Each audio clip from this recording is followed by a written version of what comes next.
মালিকের কাছে আবদার আমাদের, আমরা সঠিক সময় ন্যায্য মজুরি চাই, আমরা আইন অনুযায়ী যে সুবিধা আছে সেই সুবিধা চাই।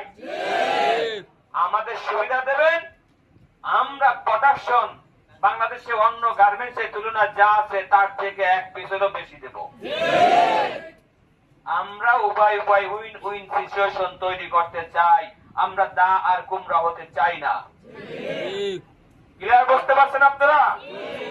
আপনাদেরকে অতীতে বলছি, এখনো বলি, আপনাদের পাশে আমরা ছিলাম, আছি, থাকবো। আপনাদেরকে বলছিলাম যে রাত 3টায় যদি কেউ বিপদে পড়েন আমাদেরকে ফোন দিবেন। ইনশাআল্লাহ যদি আপনারা আপন ভাই বোন পাশে না পান, আমাদেরকে পাশে পাবেন। তার প্রমাণ কি পাইছেন? পাইছেন?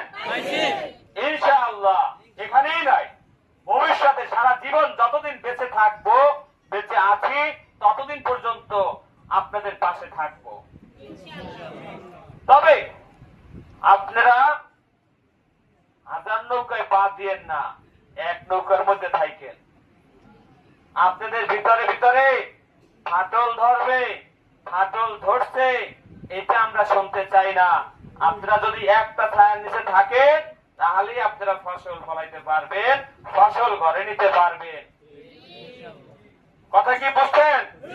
তাহলে একজনে বলবে ডাইনে যাও, একজনে বলবে বামে যাও।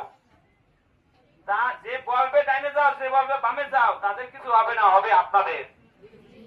ক্ষতিগ্রস্ত হবেন না।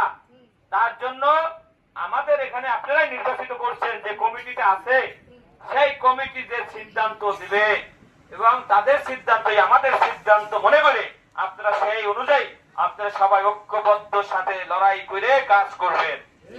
আপনাদের দাবি আদায়ের জন্য কাজ করবেন, এই সিরাজগঞ্জ ফ্যাশনের জন্য আপনারা কাজ করবেন।